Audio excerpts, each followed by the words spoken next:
When we look in the Torah, it's definitely, as sad it is to say, it's definitely easier to find incidents of parenting that we can be critical of. Famously, Rosh Hashanah Hirsch, he said that why did Esav become who he became? See, he says, and I wouldn't say this, but he says it. He says because his parents treated him and Yaakov the same. They expected them both to be the same. For me, and this is something I mentioned, I think the last time I was on your show, I mentioned a philosophy of parenting. We were talking about the role of yeshivas, and we just touched on parenting. And I said that for me, I think what I said was that all of parenting on one foot could be said like this. And this is really going to shape how I see this whole topic. Instead of working to make your child the child that you want, work to be the parent that your child needs. The overarching philosophy on parenting is that every single day, in every single interaction, we have to check ourselves. Are we about to say what we're going to say, make the decision we're going to make because it's what we need out of this relationship, or it's because what our children need out of this relationship? I think if we want to see the place where this is highlighted in the Torah, the most clearly, for me, it always comes down to Hagar. And Hagar is traveling through the desert with her son Yishmael, who is sick and dying. And Hagar says, I can't bear to see this, right? And she throws him down, and Ki amra al er'eh b'mos hayaled. She says, I can't see my child die. And in that moment, she said, the last hours of my son's life will be spent alone, dying by himself, because my pain in seeing my child die is what's important to me right now. I'm not going to focus on what my child needs right now, which is a consoling mother in these last moments of his life.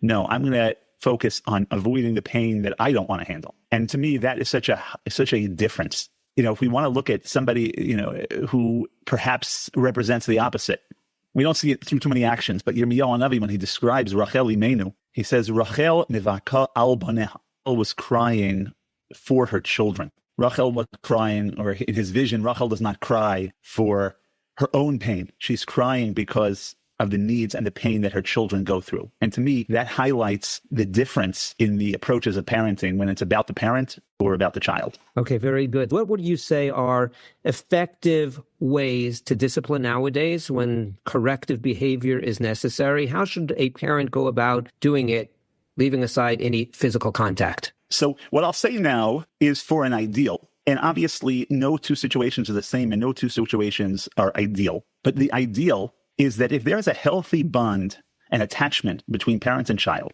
and the child really has trust that the parent is there in my corner, looking out for me, helping me, and their decisions are for my best interest, which can be done if it's genuine, then the child's desire for the parent's approval is the most effective tool in discipline. If the child-parent relationship is such that a parent can say, I'm disappointed in you. And that becomes something so heartbreaking for the child to hear, right? And something that I would never want to disappoint my mother, my father again. That's an ideal. So that's what I would say is, number one, if we build up healthy attachment, secure attachment, and we build up the trust that the child has in the parent, and the parent as a role model for the child in a healthy way, then the parent's approval or disapproval is far more effective than any smack. Obviously, you have to get there by having that relationship. So that's obviously a critical thing. And that relationship is so much more valuable than just the ability to discipline, right? Building that relationship is everything, right? That trust, that attachment, that security. You have that, 95% of the questions are answered right there. Absolutely. So walk us through some ineffective ways of disciplining. Ineffective ways of disciplining. Everything else. All right, first thing that comes to mind, why can't you be more like your brother? Right? Comparing. And let's dissect that statement, which is so common, whether it's said explicitly or whether it's given over implicitly by the attitudes of a parent towards one child versus another. That statement, why can't you be more like your brother? Why can't you be more like your sister? That statement is such a great example of the parenting being about getting the child to fit a certain mold. Okay, you have to, here is my conception of what you are supposed to be. And any deviance from my picture of what you're supposed to be is held as a claim against you. Okay. And if you have a brother who lives up to that, how much worse, right?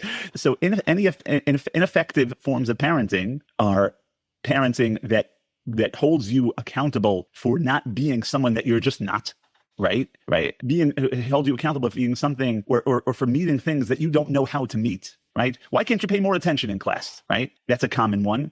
Just pay more attention. I don't know what that means to pay more attention in class. I sit down in class and 10 minutes later, I realize I have no idea what's going on. It wasn't a choice I made. So holding me to be something that you envision I should be, holding me to be something that I don't know how to be, in discipline and parenting that is motivated by fear and control. I tell parents, that there are two, you can divide children in crisis into two camps. There's one camp that says when there's a crisis, oh no, I hope my parents don't find out, right? And the second camp is the one, quick, I have to tell my parents quickly, right? The first camp are the ones who see their parents as objects of fear, objects of control and obstacles towards their safety and their well-being. And the second camp are ones who sees the parents as the greatest resource in their life.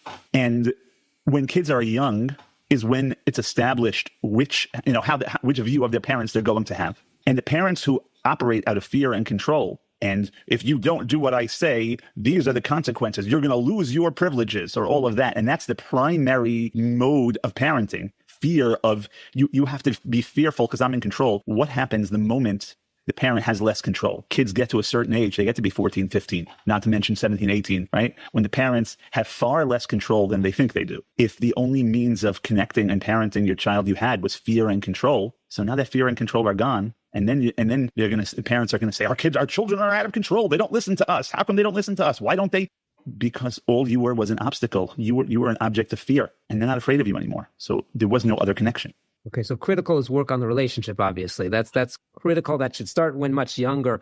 Cole. Everything is the relationship. Now, walk us through. Let's assume that you have a good or at least a decent relationship with the child, because if you don't, that's a much more complicated situation. So the relationship is stable, is hopefully good, it's positive. What are the areas that a parent should discipline? And what are the areas that we would say, don't say anything, let it slide? Okay. Before I answer the question, I'm going to point out that there is a third group. And I think most things are going to go into the third one, neither of those two. And that is guidance and support. So I'll give you an example. I just met with parents who were dealing with their son's Rebbe was calling them up, telling them that the son was, quote, being inappropriate in class. The things he was saying, the things he was teaching the other kids. And the Rebbe insisted that the parents discipline their child and give him a talking to. And my message to the parents was, your child is going through something confusing that he has absolutely no understanding of how to deal with it, what's going on within him, how he's supposed to relate to this, how he's supposed to deal with this, right? He needs compassion and guidance right now. He needs his parents to sit down with him and talk to him and explain to him the stage of life that he's in. Explain to him that this is complicated and difficult for everybody, and that he's not to blame for what is going on. And then once he feels the trust in them that they can help him and guide him through this parsha, they're going to be receptive. He's going to be receptive to their message of what does work and doesn't work socially. And once he feels their support, his ears will be open to them when they tell him talking in yeshiva about certain things is not going to work for you. It's going to end up causing you more trouble. So let's find other ways for you to learn and understand and deal with something that's confusing. So obviously, there are more pratim, and in the session, we went in much greater detail of what that looks like and what that means. But that's the idea. Most situations when kids are in crisis, they need support.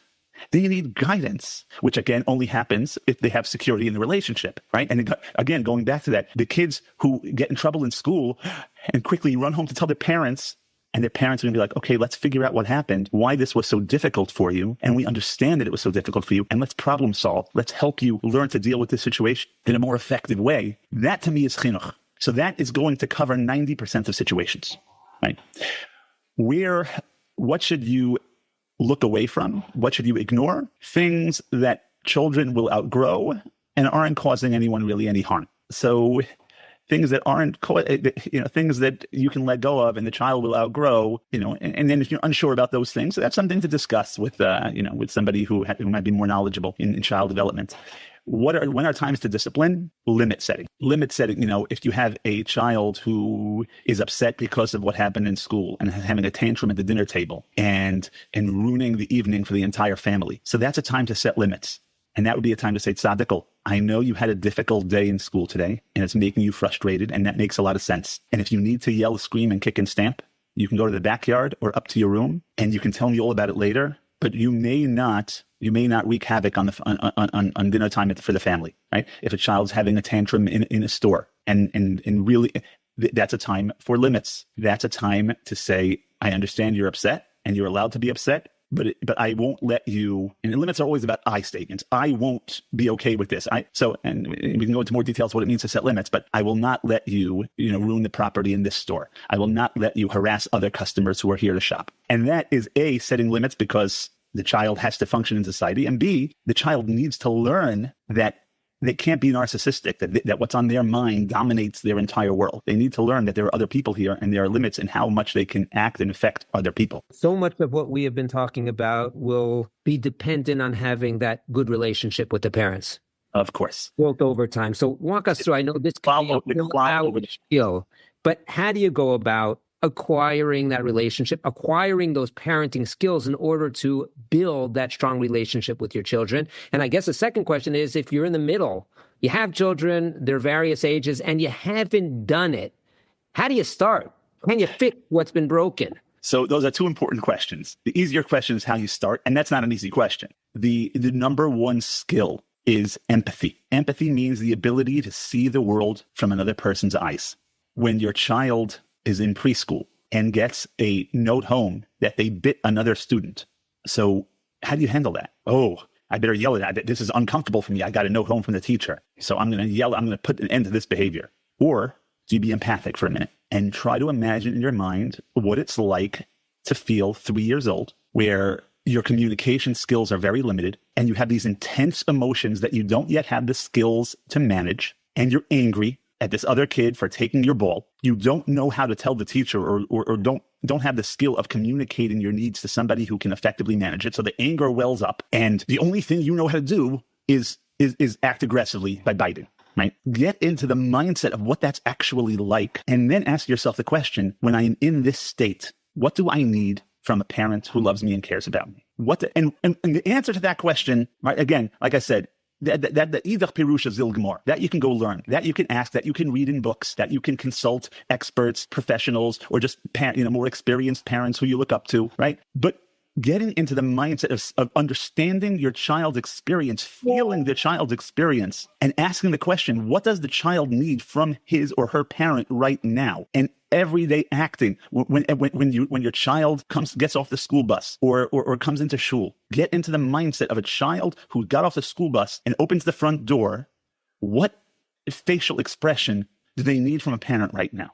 Right? And I'm stressed and I'm frustrated and my boss yelled at me today, right? And this is something that the kids don't have any clue about. They don't know about my office drama and all of that. But I am a 6-year-old running in the door with a project I made in school, and my mother's there, my father is there. And what facial expression, what reaction do they need? They need a, hey, how are you, sweetheart? Oh, I'm so glad to see you. Every time. They need that every time to feel esteemed, to feel loved, to feel cared for. So empathy. Getting into the mindset of what is my child's experience right now? And in that experience, what is the beneficial role that the parent needs to play? That is how you foster and build that relationship. That's how you build secure connection. That's how you build trust that you're there for them, right? And none of us are going to be perfect. None of us are going to be perfect, but that is the cornerstone skill. That is the foundation skill in building that relationship, is empathy for the child's experience and what they need from me right now. And how are they viewing me right now? What are they seeing from me? What are they experiencing? What are they hearing from me? And what does that feel like? All of that is the foundation. So that's your first question, how to build a relationship. Second question, how do you correct it? So it really depends how far off course you are. Right? If your children are 16 and there's just nothing but friction, tension, and animosity, and it's really been like that for the last 15 years, if you're honest with yourself. But when they were small, you were powerful enough to quash it. Now that you're not powerful enough to quash it anymore, it's all coming out. Well, then now we have a lot of years of bad blood and bad feelings, and that's going to take a much more intense intervention. If your children are still small and you realize that they're not as secure with you, so that's going to be easier to change. And usually, in a shorter time period. But if you feel like you don't have the skills to bring that back in, that would be a time to consult a professional. Right, absolutely. So it's going to depend on the age and the status of the relationship, but personality of the people involved. Every case is so unique and individual. Very good. Rabbi Spivak, we've obviously covered a lot of important concepts, and I'm sure there are people who would want to reach out to you. How do they get in touch with you if they want to have a conversation and get advice from you? So if there's anybody listening who would like to discuss their personal situation, they can reach me. The best method of reaching me is through WhatsApp, but texting, or you can try your luck with a phone call. My number is 845-642-1199. Again, 845-642-1199. Thank you so much, Rabbi Spivak. I look forward to next time. Likewise. Take care. All the best, Rabbi Wasserman. Joining